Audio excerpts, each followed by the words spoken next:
सबसे दिलचस्प पे मैं आता जा रहा हूं। सफलता की यात्रा में सबसे पहली जंग कुदरत के साथ होगी तुम्हारी sir. In the process of achieving your dreams you have to fight with nature. अब आप बोलोगे ये क्या बात हुई, मैं बोलता हूं हाँ, यहीं से शुरुआत है। सफलता की यात्रा में सबसे पहली जंग कुदरत के साथ होने वाली है। अब मैं तुमको लिस्ट बनाना नहीं सिखाना चाहता यहां पे, वो तुम्हारे लीडर्स, तुम्हारे अपलाइंस तुमको मुझसे बेटर बता सकते हैं। मैं तुम्हारी नींव मजबूत करना चाहता हूं कि वो पहाड़ जहां अटक जाए सब अटक जाए, बस यूटर्न मत मारना। सफलता की यात्रा में सबसे पहली जंग कुदरत के साथ होगी सर। हनुमान जी ने जब लंका के लिए चढ़ाई शुरू करी, जामवंत जी ने जब उनको प्रोवोक किया और हनुमान जी ने जब चढ़ाई शुरू करी, देखिए मायाएं रची जाने लगी, प्रपंच होने लगे। और परीक्षा लेने कौन आई? सुरसा। सुरसा को भेजा किसने? देवताओं ने। देवताओं ने सुरसा नाम की राक्षसी को भेजा, जा उसकी परीक्षा ले, इस लायक है भी सही के। पहली लड़ाई आपकी कुदरत के साथ होगी सर। कुदरत परीक्षा लेगी हर वक्त, हर घड़ी। अगर आप ईश्वर में विश्वास करते हैं तो मेरी बात नोट कर लीजिए, और कोई भी परीक्षा आपको डिगा नहीं सकती। यह परीक्षा अस्थाई होती है, ध्यान रखना।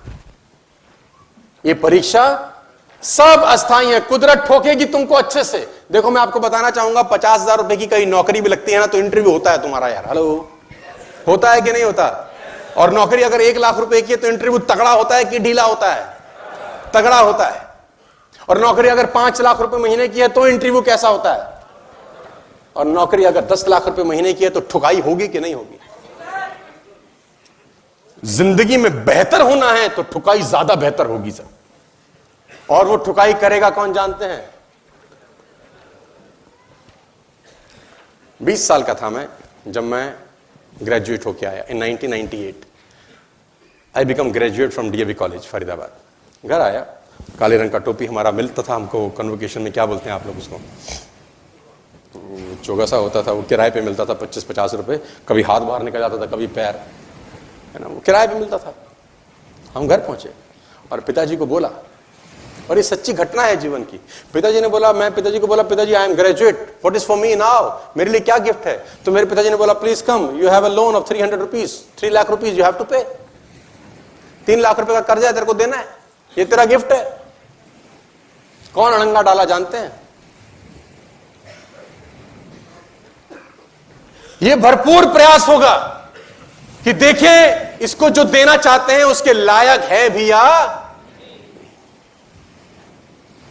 आप इसको कुदरत का, नेचर का ट्रायल बोल सकते हैं। ये नेचर का ट्रायल है सर। आपको तकलीफ हो रही है, लोग मना कर रहे हैं, टेंशन दे रहे हैं, घर में आपका विरोध हो रहा है, तो ये नेचर का ट्रायल है। वो देखना चाहती है कि लायक है या नहीं। मैं फिर बताता हूं आपको, दिल्ली कर्नाटका के मैच में लड़का घर गया, उसका पिता गुजर गया, मां ने बोला योर फादर एक्सपायर्ड।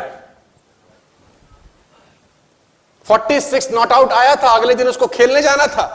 मां ने बोला तेरे पिता गुजर गए। आपको लग रहा है मजाक हो रहा है? ये खेल हो रहा है सर। ये खेल खेला जा रहा है आपकी पीठ के पीछे। और खेल कौन रहा है? अब तू क्या करेगा? उसने अपने कोच को फोन लगाया, सिडनी में था राजकुमार शर्मा की, सर मुझे क्या करना चाहिए? उसने बोला जो होना था वो हो गया, तेरा करियर तेरे सामने है, तेरा देश तुझको बुला रहा है, तेरी टीम तुझको बुला रही है, बाकी तेरे ऊपर है। कुदरत ने चैलेंज फेंका कि विराट तुझे बहुत कुछ देना है रे, मुझको प्रूफ कर आज अपने आप को।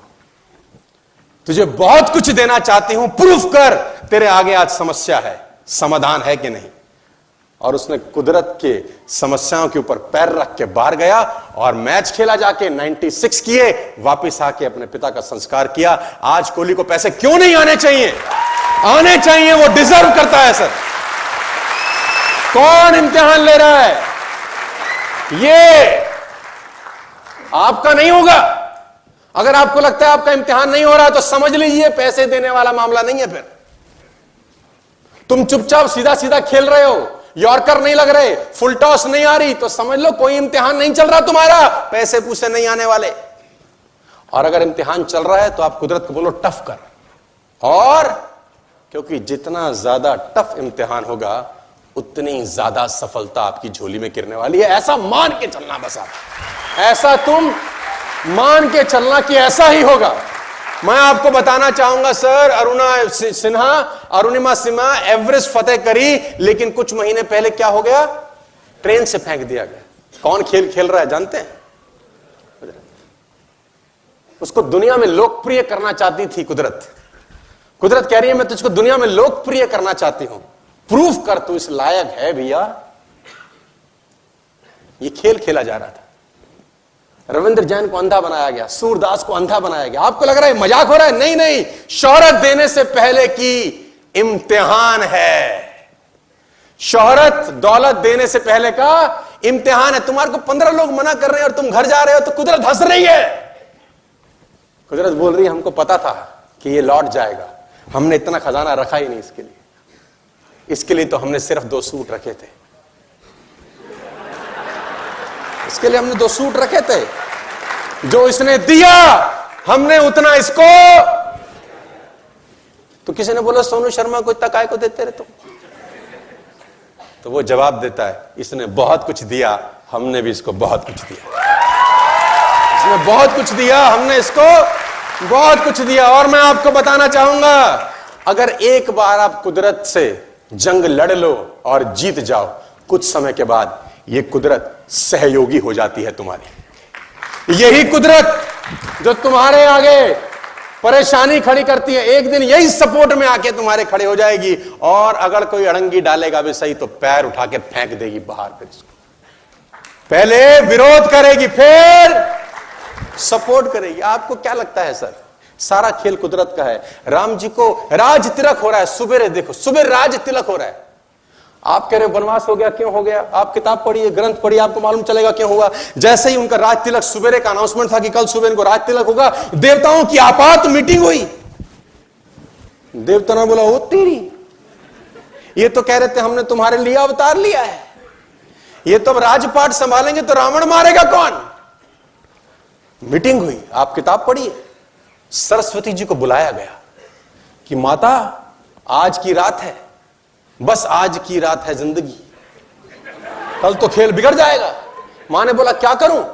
बोला मंथरा की बुद्धि फेर दे। जिसको राजपाट मिलने वाला था उसको 14 साल का वनवास मंथरा ने नहीं दिलवाया, कुदरत ने। मंथरा तो खामा बदनाम हुई। सरस्वती आई, मंथरा की बुद्धि फेर के चली गई और कुदरत ने भगवान राम को 14 बरस के लिए वनवास भेज दिया। लेकिन दोस्तों मैं आपको बताना चाहूंगा, यह इम्तिहान हो रहा था कि 14 साल कैसे रहता है, क्योंकि जब अयोध्या में रहे तो युवराज राम रहे और जब 14 साल के बाद लौट के आए तो मर्यादा पुरुषोत्तम भगवान राम बनकर लौट के आए। कुदरत इम्तिहान ले रही है आपका। जितना बड़ा इम्तिहान उतनी बड़ी दोस्तों कीमत तो देनी पड़ेगी, कीमत तो अदा करनी। कहते हैं कुछ लोग सपनों की खातिर अपनों से दूर रहे और कुछ लोग अपनों की खातिर सपनों से दूर रहे। कुछ सपनों की खातिर अपनों से दूर रहे, कुछ अपनों की खातिर सपनों से दूर रहे। मैं आपको बताना चाहूंगा, कुदरत आपकी मेहनत का एक जर्रा भी जाया नहीं करेगी। एक जर्रा भी आपकी मेहनत का जाया नहीं होता कभी भी जिंदगी में, बशर्ते आप उसको नियमित करते रहें, नियमित तौर पे करते रहें। और कीमत तो अदा करनी पड़ेगी। आज कीमत अदा कर दो, जिंदगी भर ऐश करो, या आज ऐश करके जिंदगी भर साला उसकी कीमत चुकाते रहना। कीमत तो अदा करनी पड़ेगी। You have to pay the price to become a successful human being. आपको रोज कुछ ना कुछ कीमत अदा करनी पड़ेगी। ये इतना आसान होता तो सब ना कर लेते। मैं फिर कह रहा हूं आपसे, बात समझ में आ रही है तो बोलिए।